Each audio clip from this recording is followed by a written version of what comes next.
Welcome back to another episode of the Faith Informing Podcast. My name is Travis Jameson, and I'm your host. On today's episode, I have the great privilege of interviewing Andrew Nicewander. Andrew is a software engineer by day, but by night, he's someone who spends all kinds of time reading and thinking deeply about the works of J.R.R. Tolkien, C.S. Lewis, G.K. Chesterton, among many others. He's a thoughtful Christian, someone who has experienced the worst of church and the best of church. And he's going to share his story today. So listen in as we get to know Andrew Nicewander. Andrew, thanks for being on the show today. Yeah, thanks for having me, man. Yeah. So tell us, where are you and what do you do in your day-to-day? Well, I'll cop to this. I'm technically natively an Oklahoman.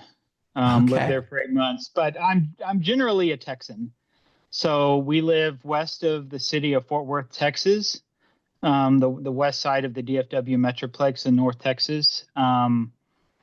Day to day, we recently got 5.5 acres of wooded, hilly land. So we're getting to do the farm thing. We recently built up a flock of 17 chickens, 3 ducks, and a goat. The goat is That's a little awesome. buddy. He walks around with me when I walk around the property, which is great. We have 6 kids, homeschool. They're running around all the time in the woods, playing outside, playing games. It's just loud and energetic.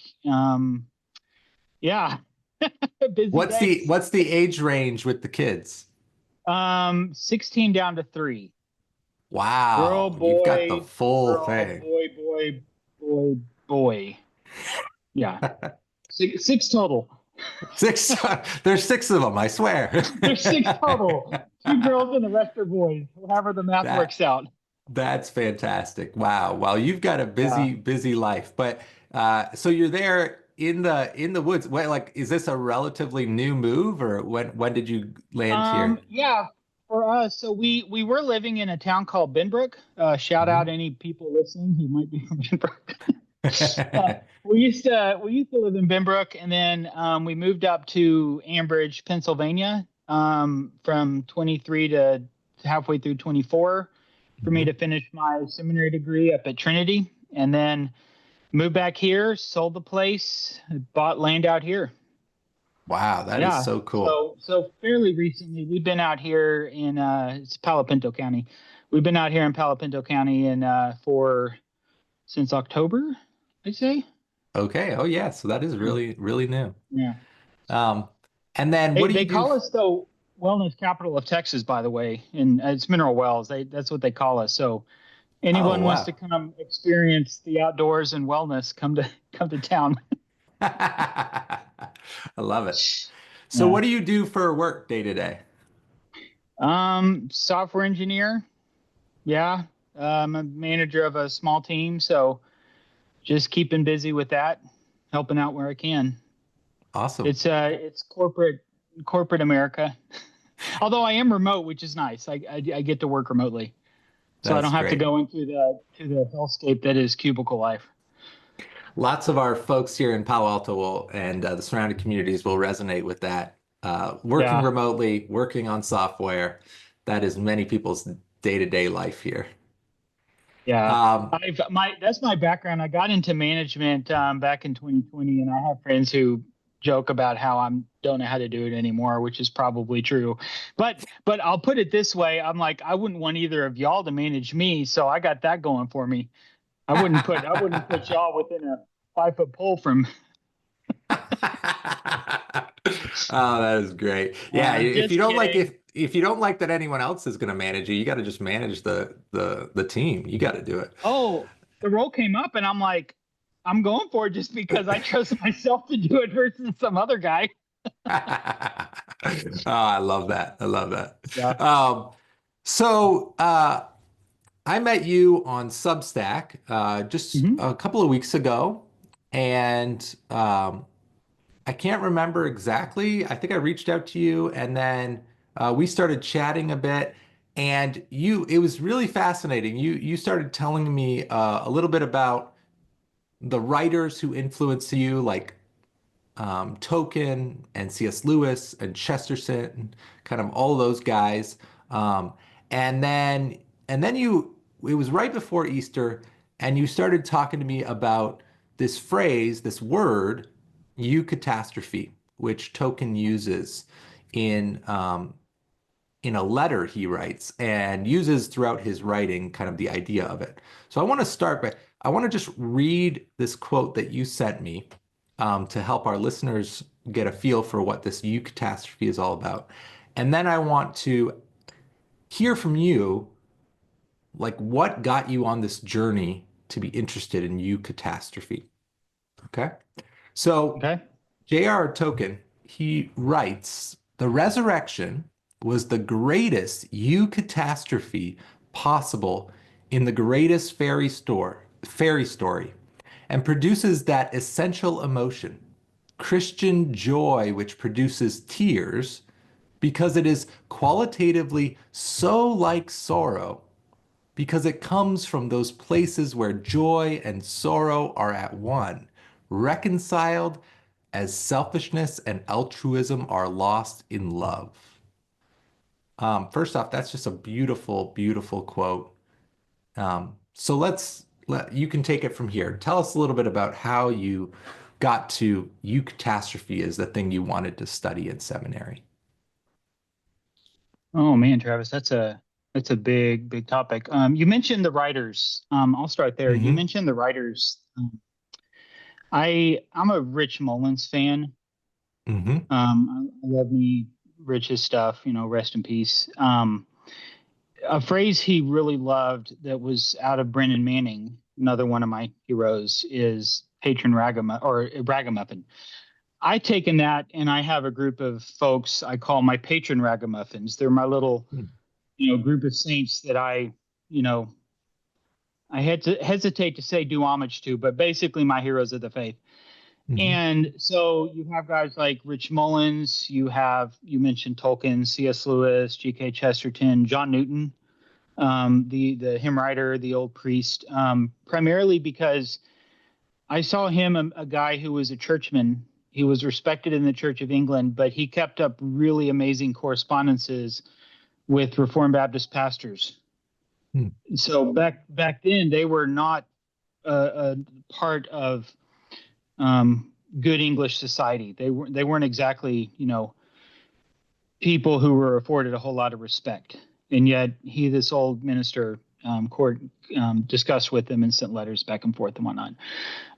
Guys like Michael Spencer, the internet monk who passed away years ago from cancer. He was a guy who basically was an embodiment of liturgical Christian in terms of all the things he was interested in. Anyways, I'm looking at all these guys when I was, years ago now, decades, and I realize they're Catholics, Anglicans, or people who were evangelicals on their way to becoming Anglican or Catholic. Hmm.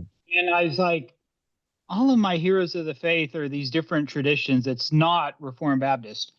That coincided with some things I was starting to pick up. I was starting to experience depression, anxiety in ways. I mean, I'd experienced those as a kid, but it wasn't really super serious.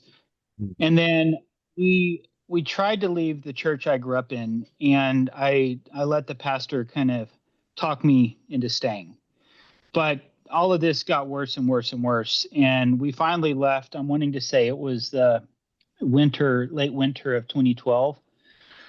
And then it was just, I was in seminary at the time, quit seminary around then, went from church to church, and every church we visited, it felt like that church, like I could feel it.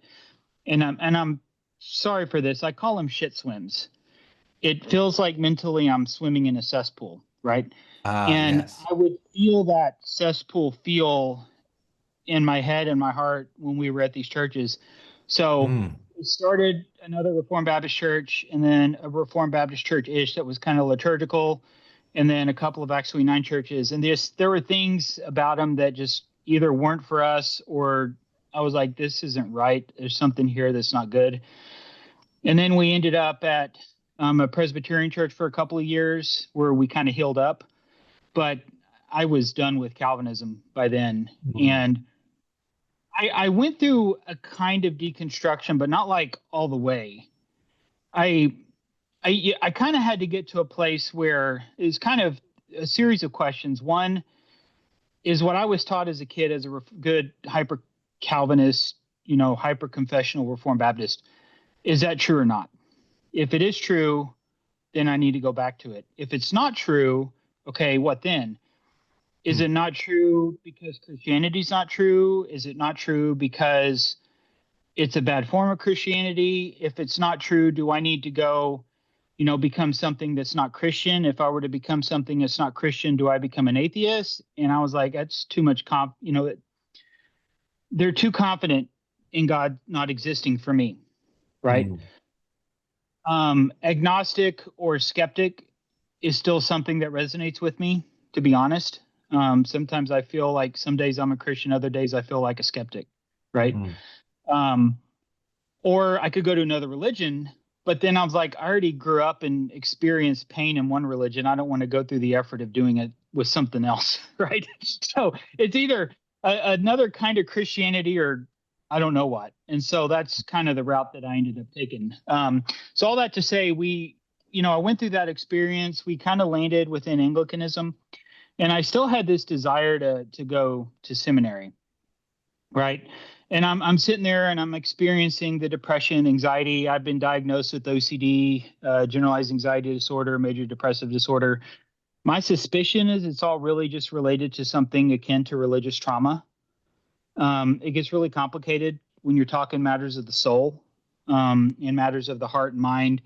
You're talking matters of culture, of having what you thought was a church family, but then realizing they don't really care.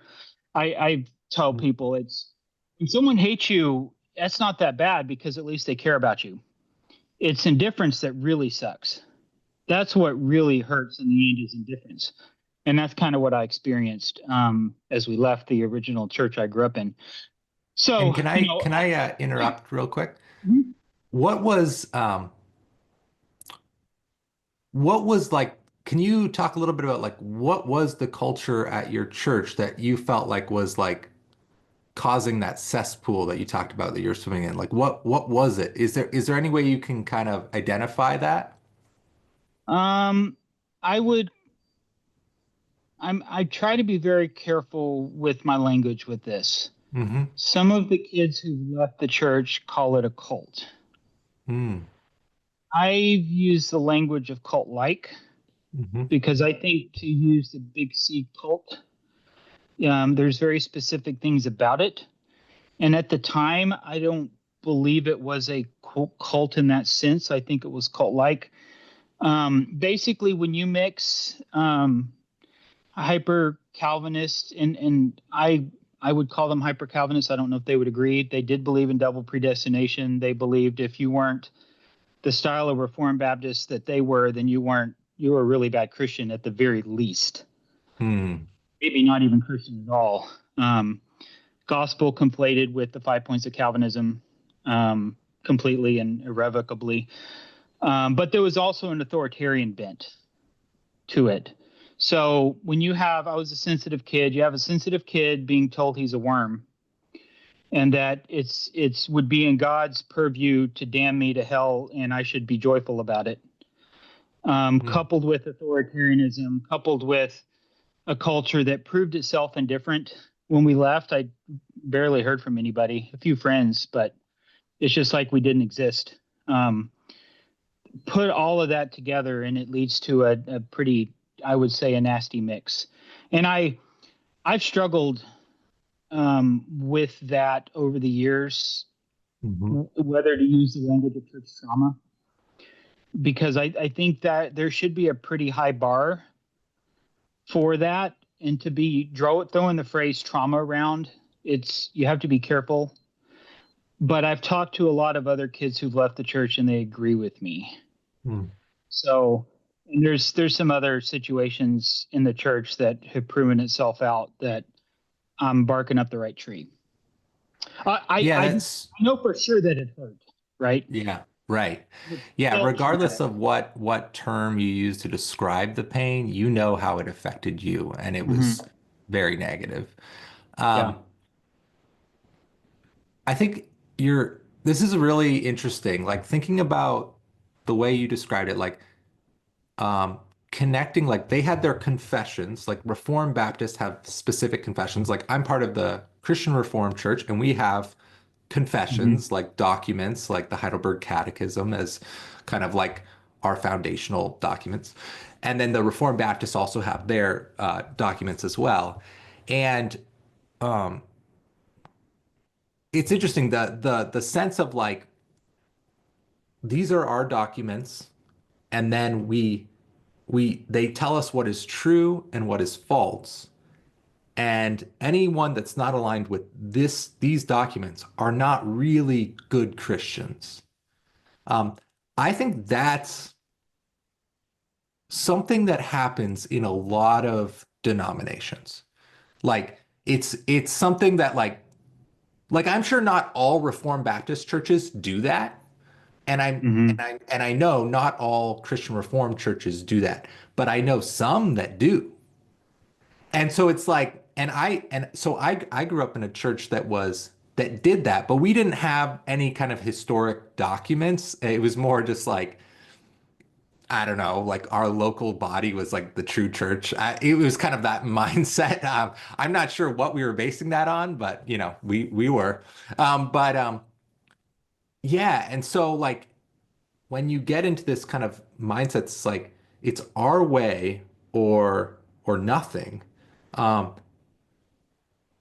I mean, for most people, if you feel any kind of rebellion against that, it makes sense that it would just lead you away from faith altogether. And Yeah. I've definitely seen that among many people. But for you, it didn't quite go that far, but it sounds like it really rocked your boat for a while. Yeah. And so, okay, so you touched on something really, really important. And it matters when and how old you are when you experience these things. Mm, So if you have someone who grew up maybe not Christian or part of a maybe just generic box church evangelical, mhm, not necessarily awesome from their experience, but also not necessarily bad. And then later in life, they experience a cult church, they can say, yo, that I made a mistake going to that. That's a one off. mm, And you can kind of put that in a bucket of, okay, don't do that again. When you're raised in it from an 8 months on, like I was, that's all you know. And so even if as an adult, I know now I can say, I don't believe that's true.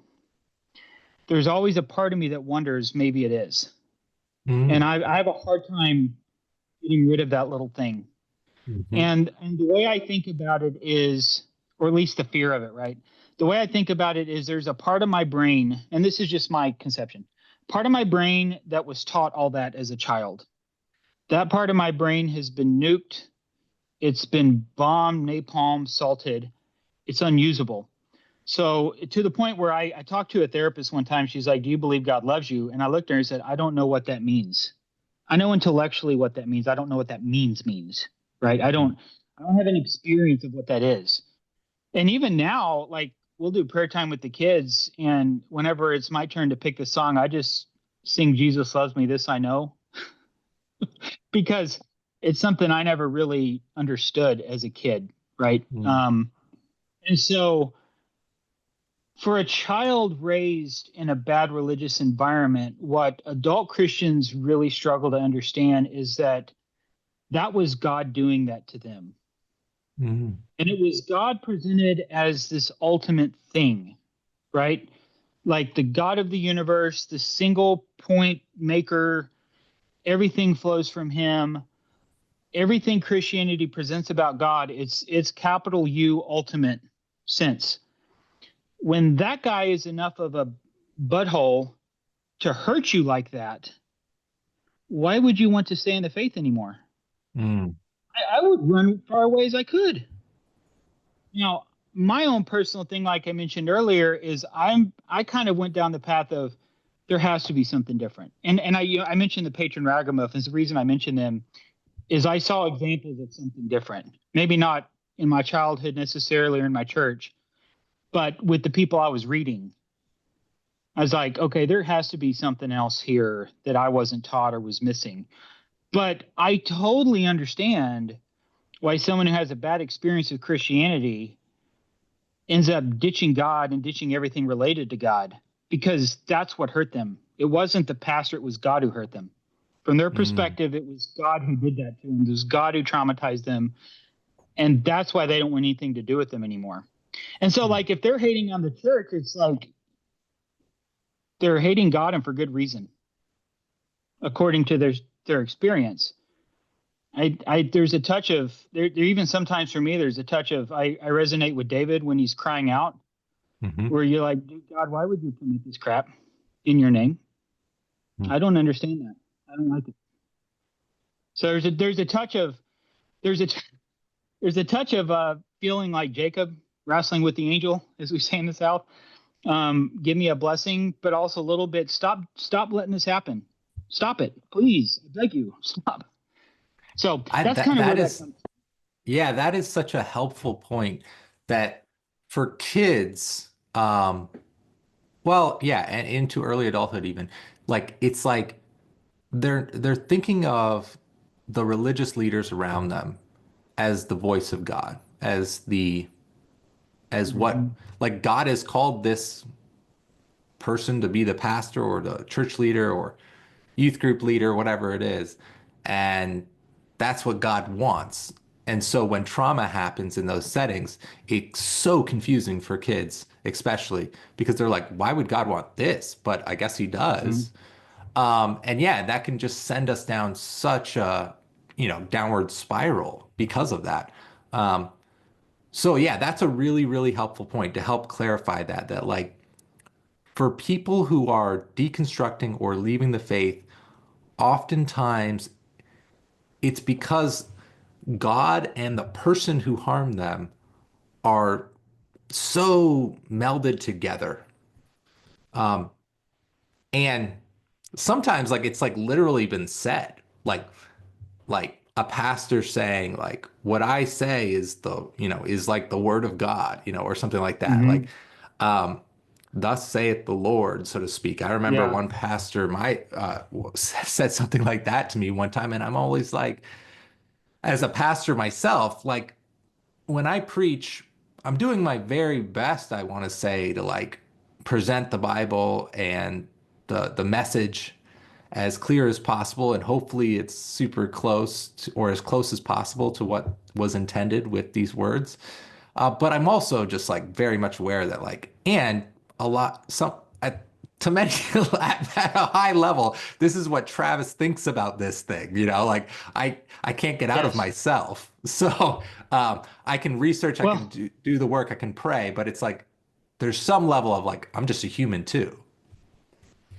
and that's something that I would say can be preaching can be a really strong part of the Reformed tradition. It can also be Hmm. a very dangerous part of it. Correct. Priests, as you hear, called to word and sacrament. The church is called to word and sacrament. Or in our tradition, Anglican tradition, half the service is word, Bible reading, sermon, what have you. Half of it's the Eucharist. Um, when the Reformation, for the most part, moved um, the lectern to the middle, and so it's front and center because the Hmm. primacy of the word, right? What that can foster cults of personality based on what the pastor says. Hmm. And it becomes very easy for that, thus saith the Lord, to take primacy. Whereas if you have a decent Eucharist service, you could have a piece of trash leading it and a guy or gal who doesn't know what they're doing in terms of making sermons or speaking the word. But the service itself, the Eucharist itself, does that very effectively. And so it's one of the reasons I felt ended up being drawn to Anglicanism, is it was a way for me to be Christian that didn't make me want to like run to the hills. Hmm. And it afforded me pretty constant experience of the Eucharist. Because I mean, I have a hard time sitting through 10-minute sermons. I mean, I used to sit through ones that were over an hour. And Hmm. I tell my pastor friends, I'm like, no offense to you, but I don't like sermons. I don't like your sermons. It's not because you're a bad preacher, just I don't like sermons. But I will attend to what's going on with the Eucharist, right? But the point being is it can be very easy in the Reformed tradition to make that error. Hmm. And that's the error that I think one of the errors that were made in the tradition I grew up in. So just an aside. Yeah, no, that's really helpful. So what led you to, as you became, were eventually your journey led you to Anglicanism, and then you attended Trinity in which is, for those who are listening in my Christian Reform circles, they're going to think of Trinity in the south of Chicago. But this is Trinity in Pennsylvania, which is an Anglican school, a seminary, Yeah. and it's called, I think, Trinity School for Ministry, right? It used to be, they rebranded last year to Trinity Anglican Seminary. Oh, okay. So they got real clear So on it. Yeah. it used to be TSM, now it's TAS. Okay. Oh, fun fact, my degree is the last group of degrees that had Trinity School for Ministry on it. Oh, So that's nice. pretty You got neat. the Yeah. retro look. I got the red. I've got it hanging up on my wall right now. It's yeah. Anyways, So yeah. you so you got there, and how, what was your what brought you to the seminary there? So I had way back in high school, I felt the desired need ministry of some kind. It was always it's always really hard for me, and it's still hard for me to differentiate that from what I heard. Which one thing I remember the pastor saying is the most important thing in the church's life is for men to be raised up who will preach the word. Hmm. The preaching of the word was everything. We can talk about how much the word was actually preached, but that was everything. Hmm. And so part of my desire for that, I think, was wanting a place, right? If you hear someone say that, you're like, well, I want to do that. I'm a male. I can do that maybe Hmm. if I learn how. And so I started going down that path. Back at the time, it was at Southwestern Baptist Theological Seminary in Fort Worth, Texas. Wheels kind of fell off, quit that, did a part of a semester at a seminary run out of a church, quit that. While at Fort Worth Pres, the desire came back, and then I went and visited Covenant in St. Louis, tried applying, panic attacks, stopped that in its tracks. Hmm. Started going to Anglican churches, and I was looking at Nashotah in Wisconsin, which is kind of an Anglo-Catholic-ish, and then Trinity, which is more evangelical at the time. And I decided on Trinity for a variety of reasons. So was doing that, and while doing that, I had been working through all this church trauma stuff. I've had 3 different therapists, multiple medications, processing through all this, doing a lot of research on my own, finding secular therapists talking about it, psychologists talking about it, Christians, ex-Christians, all the rest. I found myself writing about it a lot. It's just cool. All my papers, I kept coming back to it. And I talked to a friend of mine. He gave me some really good advice. He's like, whatever ends up happening with this, use your time at seminary to hone those ideas, and every chance you take, write about it. Make it kind of a theme of your time there, and find a way to whatever class you're taking to turn it into something that will be useful for this. So I did, and then it came time to I was an MDiv. I switched over to Master of Arts in Religion. It came time to pick a thesis, and I pitched. Could I write about church trauma and Tolkien, specifically Eucatastrophe and subcreation? They were like, "Yeah, all right, let's go." So I feel very fortunate because I got to research J.R. Tolkien and C.S. Lewis and all the rest while doing my thesis. Like it wasn't a fun extra. I got to do it and get credit for it. That sounds amazing to me. Yeah, oh, it was great. But the reason I got there is this all hasn't always been the case. Like I've loved Tolkien, but I mean I've like I mentioned Rich Mullins, all these patron ragamuffins I have I love them all in their own way. So I'm not like a Tolkien and only Tolkien head type of guy. Hmm. But as I got to thinking about Tolkien and I started looking into his past, there's a ridiculous amount of trauma in that man's history. Mm. He lost his father as a young boy, and most people, well, he lost his father as a young boy, lost his mother when he was 11 or 12 to Mm. complications from diabetes. Um, all of his basically our equivalent of high school friends, he lost all but one in the Great War, most of them in the Battle of the Somme. Ridiculous amounts of trauma in his early life. Most people have looked at his Catholicism, Galadriel, uh, some of the other stuff he talks about in the story and tells in the Silmarillion have Marian elements. A lot of people associate that with his devotion to his mother, who he called a saint. Mm. But I think it was Shippey talked about even his father and the loss of his dad as a young age shows up. Like, look how many men Gandalf ends up mentoring. Mm. And I mean, it's Aragorn, Frodo, and Faramir, three of the most important characters in the Lord of the Rings, were all specifically mentored by Gandalf, this father figure. Mhm. Um, and then the other thing is I'm researching and talking about it. I'm realizing, wait a second. He lost his mom. She died from complications related to diabetes. There was a question at one point about her dying unshriven, or there was a particular Catholic ceremony that it was a question on whether they were able to do because she'd slipped into a coma. That would have been something that might not have happened if she'd had medication, if she had had money. The reason she didn't have money was because after her husband's death, she had started going to Catholic Mass, encouraged her sister to do the same thing. And her brother in law found out about it and forbade his wife from going, cut Mm. Tolkien's mom off, left them destitute to the point where they ended up getting taken care of by a group of Catholic monks. I can't remember the town where their group was off the top of my head. But I'm looking at Tolkien. I'm like, his mom, at least, and maybe even Tolkien experienced something akin to religious trauma. There's a reason he was such a staunch Catholic. And I think it has everything to do with his upbringing and what happened with his mom. Mm. So when you look at the falling out he had with C.S. Lewis, I'm convinced part of it was because Lewis never became Catholic. And Tolkien just couldn't understand why Lewis wouldn't end up becoming Catholic, even though Tolkien's concept of mythopoeia was really the thing that turned something in Lewis's head that led to his conversion. Mhm. Um, so all that, to me, that trauma informed what Tolkien was up to. And so when he talks, he puts these words in Galadriel's mouth. He says it in a letter. He talks about life being a long defeat.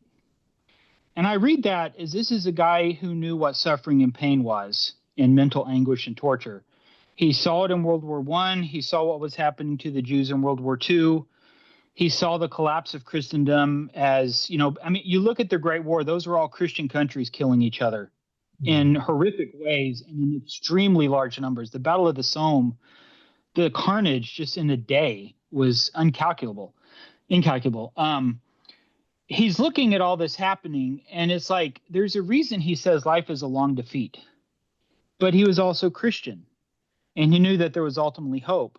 So when he talks about the thing that's really important in fairy stories being this sudden happy turn, this eucatastrophe, to me, this isn't a deus es machina. Hey, happy ending. Everyone lives happily ever after. Yay. This is victory, but it's a victory with a very heavy cost. So the eucatastrophe of Gollum biting Frodo's finger off with the ring, falling into, spoiler alert, everybody, falling into Mount Doom. There was a cost for Frodo. He never recovered. Mhm. Whatever he saved, and he saw himself as having saved the Shire. It wasn't a salvation he got to partake of. And every time they came on the anniversary of his wound at Weathertop, he suffered. Every time they came across the anniversary of what happened, destruction of the ring, he suffered. One of his letters, I can't remember which one, Tolkien talks about his trip to Valinor being purgatory. He wasn't going there to have everlasting life. The hobbits, after all, were a kind of they were a part of humanity. And there's always a question, at least from the elves' perspective, about what actually happens to man after they die. The elves go to Valinor. They don't know what happens to humans. He talks about, I think it was Tolkien talked about, Bilbo probably died on the voyage, and that Frodo ended up dying in Valinor at some point. So this wasn't heaven for him. Because what Tolkien says is in the end, he held out longer than anyone could have held out, but in the end, he still failed. So Tolkien's experience of Eucatastrophe is a costly victory. And I can't tell you how hard that resonates with me. Because when I look at the Christian story, Jesus died so you can be saved. Yay, happy, happy, everything's getting better. That has no resonance with me whatsoever. As Princess Bride, Life is Pain, Princess, anyone who tells you differently is selling you something. The reason that's funny is there's truth to it. There's a lot of pain in this. And if you don't have a eucatastrophe that allows for that pain and gives it its due, it's who wants it? So when I see Tolkien's Eucatastrophe, I'm like, this resonates to a kid who experienced church trauma, because it's hope that goes against my generation's nihilism. We're so nihilistic all the time over everything, so hopeless. It speaks against the hopelessness, but it also speaks against that Pollyanna, everything's going to be happy, that at least we perceive the boomer generation gave us with, 80s, 90s style evangelicalism. So to me, there's a path forward, at least for people my age, and maybe with just my experience, I don't know. Tolkien provides a way forward to think through what the gospel actually is. So the resurrection is the eucatastrophe of the incarnation. But to me, what's profound about this is the incarnation is the eucatastrophe of man's history. God actually came to earth and took on human form. That's crazy when you think it through. And so, but this is an incarnation. It's a resurrection that has a cost. Jesus did die. He did suffer pain. The people were sorrowful. All of that really happened, and it wasn't happy. I mean, there's a reason Lent sucks. Because everything leading up to Easter sucked. It's not good.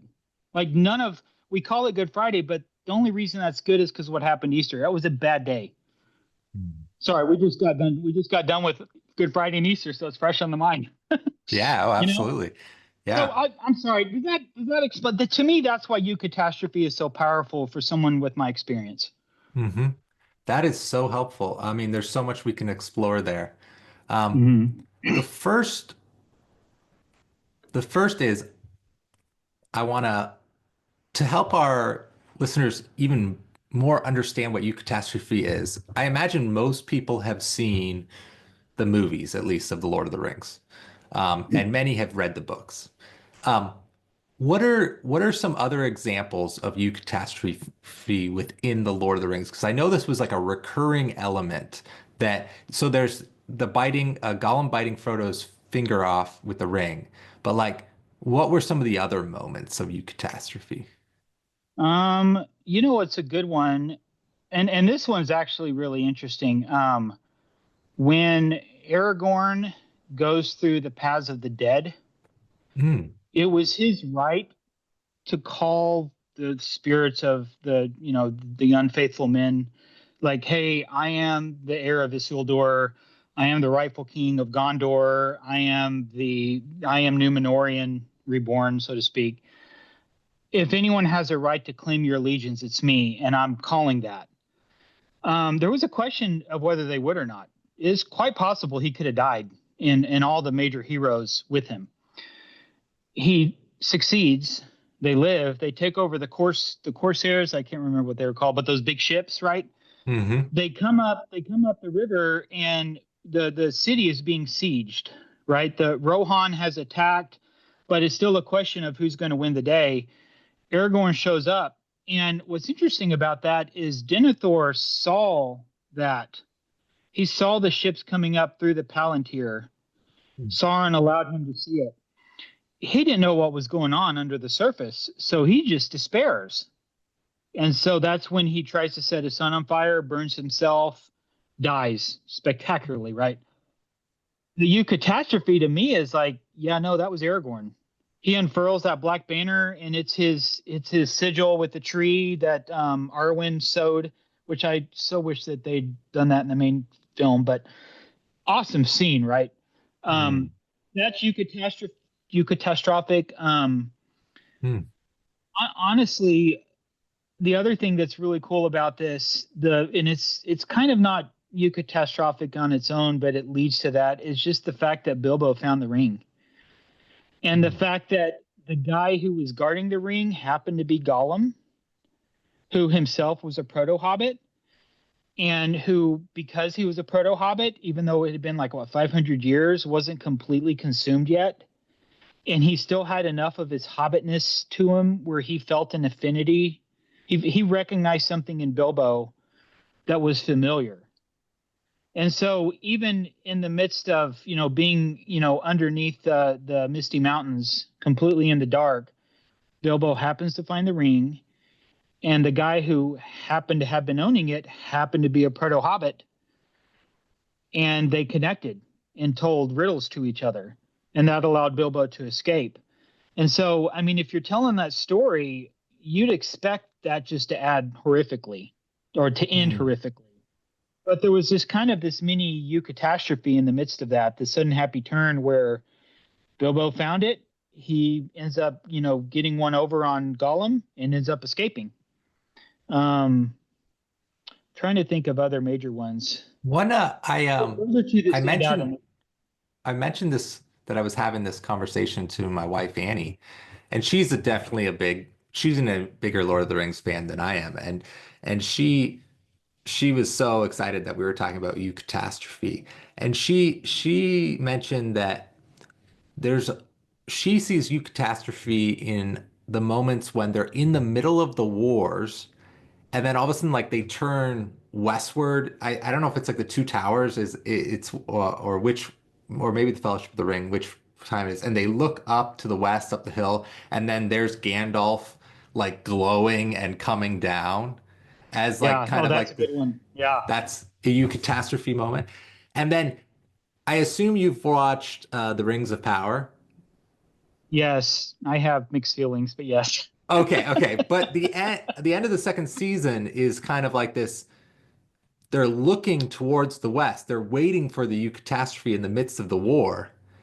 And then it's it doesn't happen. And that's was this striking moment of oh, where's the hope? And it just is crumbling, which I thought was an interesting removal of the Eucatastrophe there.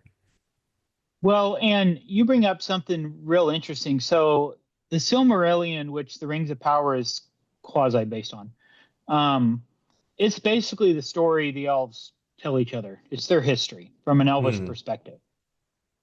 It is sadness after sadness, just constant degradation. Even though they ultimately defeat Morgoth, Sauron rises up and is just as powerful as his leader was. And it's really interesting to read the appendices in Return of the King, because the ring is destroyed, Sauron seemingly is done away with. The Númenóreans win. It's the golden age of man, kind of similar to the golden age of that David and Solomon ushered in for Israel. But we know how that story happened, and we know what happens in this one, because Tolkien basically within a couple centuries, humans are back to their old silly ways. And all the gains seem to be lost. And so you look at that, and it's just the fourth age is just a continuation of all the sadness that happened in the third age. So even after the Eucatastrophe of the ring being destroyed, and Tolkien's whole legendarium is basically a prehistory of Europe. So it's basically noble pagans. There's no mention of Jesus. There's no mention of, I mean, there's mention of Iluvatar, but it's from an elvish perspective. No mention of Yahweh. None of that. It's all pre what we would think of as Christian truth. Hmm. And we know all of human history, what's happened and what continues to happen. So, the reason that Eucatastrophe is profound for me is there's these moments of hope, but it's in the midst of all this really sad stuff, which resonates with our experience. Yeah. It You also makes me think like when you look at the biblical story, like the moment that just keeps ringing out to me is Moses looking out over the promised land and realizing he's not going to be able to go in. It's like he did all this work. He was their guy. And then he's Yeah. just he delivers them, but then he doesn't get to reap that reward. And there's that sense of the cost, but the hope for Israel. And yeah, I don't know. That's just kind of been the moment in the Bible right now that some of them caught my imagination as you were talking. Well, there's a strong, I would say, consensus among both Catholic and Protestant writers that Tolkien employed the prophet, priest, king Hmm. framework with Frodo, Gandalf, and Aragorn. So let me think. Aragorn's king, Gandalf is prophet, and Frodo's priest in terms of being a sacrifice. Hmm. You bring up Moses. I mean, you could consider him kind of like a prototypical Moses who himself is a pre-Christ figure. Yeah, right, All right. sorts of, and you kind of wonder with Tolkien how much of that was intentional or not. I kind of tend to think that his mind, he even if he wasn't being intentional about it, he was being intentional about it. Hmm. He despised allegory and despised people thinking that his work was allegorical, but it was definitely informed by his beliefs. That's for sure. He Yeah, says he as had much. his well, I mean, even you giving the background of the trauma of his childhood and how the Catholic Church became this kind of safe haven for him with the monks. That obviously was shaping his being, his imagination throughout his life. So I can't Oh yeah. help but think that it was affecting, the way he was writing. But and there's one thing I didn't give this at the talk, but my thesis has this area of subcreation, and I need to develop it more fully because I think there's a Hmm. lot of stuff there. But what I find fascinating about Tolkien, I mean, this was a pre-Vatican II Catholic. Yeah, We would right. call him today. We would call him a trad Cath, right? Very, very devout. I mean, there was somebody I can't remember who said this. Talked about him how he would not go to communion without going to confession. But when he didn't go to communion, he would just dive into this worst kind of depression. Hmm. And so you look at him and you're just like, yo, dude, I want you to feel a little bit more grace in your life than you do. A devout Catholic. He was insistent on not making it explicitly in your face Catholic. He talked about it being a Catholic work, but he was very careful. Again, the only major references that he talks about to religion is the human sacrifices when the Numenoreans went dark, which is something that Sauron encouraged them to do back when he was an agent of light. And then when Faramir and his Ithilien Rangers are having dinner, they stand up and all turn to the west. Hmm. That's it. That's all the religion you find in the whole work. There's not a lot there. It's Yeah, it's it's insane how little religious trappings there are in a book that was written by such a staunch Catholic. yeah. Like it's amazing to me. And I look at that and I'm like, this is a modern author who knows how to talk to postmodern people, and that's why people love him so much. Hmm. I think he could see where things were going. And it's a way, it's really fascinating the kind of bedfellows you get with Tolkien. It's You get all kinds who love him and his works. So Yeah. talk Oh, about a good way to 100%. talk to make friends with people who don't necessarily agree with you, right? Yeah, no. The power of fiction, I think, as a whole, like Yeah. there's like, if we spend all our time in nonfiction focused on data or research, and we don't let ourselves be caught up in imaginative worlds, um, we miss out on what the world really has to offer. Because I think, you know, going back to the beginning of your story with this sense of being part of a confessional church that was all about what is true or what is false and how it's black and white, there's no gray area. It strikes me that those leaders probably didn't read fiction.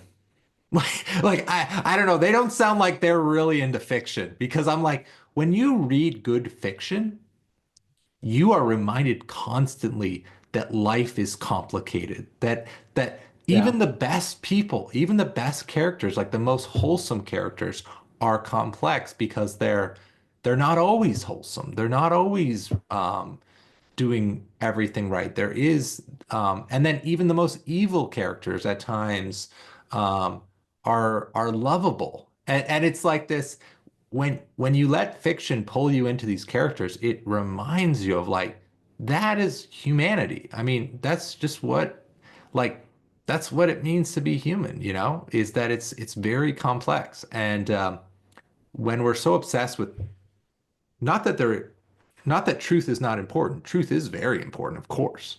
Um, but when it's like this, like my way or the highway kind of black and white thinking, we miss out on like the the beauty of the world, the colors all around us, the you know the glory of creation. It's like, um, yes, sin is awful. You know, sin, brokenness is terrible. But jeepers, I don't know how to live life trying to ignore all of that. Like, it's like this is life. I mean, I long for the new creation when all things will be made right. But right now, this is all we got. So it's like it's living in that dissident kind of in between space that we're in right now. And I think fiction really helps, especially great works like The Lord of the Rings. You saying that there's a couple of little quips in the New Testament. One is, I believe, Lord, help my unbelief. Hmm. That's always resonated really hard with me. And then there's one scene where everyone's kind of walked away, and Jesus asked Peter, "Well, where were you guys going to go to?" He's like, Where else are we going to go? You have words of eternal life." And it's just like that. That's very real. Yeah. And one of the things, so it's real interesting having come from a Reformed tradition. They see the creedal into confessional tradition as being one and the same. They're not. Hmm. The creeds were put in place before all the splinterings happened.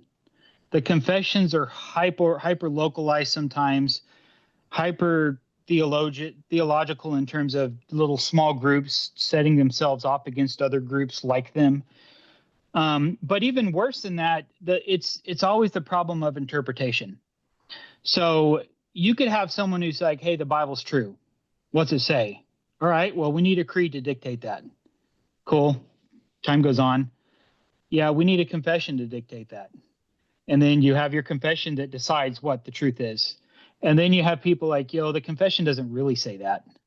It really says this." Yeah. You're misunderstanding it because you're not understanding it the way the authors of the confession understood it. Oh, yeah, well, you're not understanding it in a big enough, broad enough tent way, or you don't believe the actual words they said. Like, where does it stop, guys? Like, it's the problem of how do we interpret the truth as people is always going to be there. Again, Lord, I believe, help my unbelief. Mhm. Going back to Jacob, you're God, you're the big guy, right? You're the one who's making these claims. It's not me. I didn't make these claims in the Old Testament. You did. Give me a blessing, right? Do what you promised. If I can use David's kind of language, and then just, man, I this could be wrong. It's possible either God has chosen me for perdition, and I'm just heaping wrath upon myself. I don't want to believe that, so I'm not going to. I said in a poem I read at the talk, if there's a God who seeks to sling some holy effing wrath, he's dead to me. And Mm. I meant every word with that. I am not believing in that God anymore myself. Um, but at the same time, it's like I'm not going down this path of hopelessness either. I've got to hope that I have this sense that there's more than just the material world. There's got to be something more than just material existence. And if there is, I'm going to keep hoping there's eternal life at the end of it. That might make me a fool. So be it. Well, I love You know? that you quoted those words from Peter, like, Lord, where would we go? You have the words of eternal life. And I think that those are probably some of the most beautiful words in scripture. Because it does get at this sense of like, we have faith in Jesus Christ, and we're trusting in him. And it's like, there doesn't seem to be a very good alternative. And so it's like, Lord, yeah, life gets so out of control sometimes that it would be nice to walk away. But we keep looking at you and we're like, well, you have the words of eternal life, Lord. So we're going to keep pressing forward with you. And to know that Jesus experienced the Eucatastrophe, that he held the pain of the world in his body, in the most blood-curdling way, like it was like for him to be there means that he's right there with us in our pain. And, you know, that Eucatastrophe is still the hope for us that perhaps if Jesus really is with us in our pain, then we will be with him in his resurrection. So that's my hope. And I'm so thankful for this conversation. I think that's probably our time. And Andrew, so good to meet you. This was fantastic. Yeah. I think we're going to have to do this again sometime. I'm down. Yeah, this is so fun. You have such a gift of just articulating what you've gone through and the pain you've experienced, but also showing people that hope is alive and that just because you've gone through pain doesn't mean you have to abandon hope, and how, you hold those two in tension really well. So thank you for just your presence and being here with us today. Absolutely. Can I share one other quote from someone else? Sure. I don't know if you're a fan of 21 Pilots. Oh yeah, 100%. Tyler Joseph. He wrote a song with his church's music team years ago called "Dead Come Alive," and the last line of it, I want to get a tattoo. It said, "'Cause stories just don't die when the dead come alive." And the reason Eucatastrophe has that kind of impact, and the reason the stories make sense, is because of the resurrection.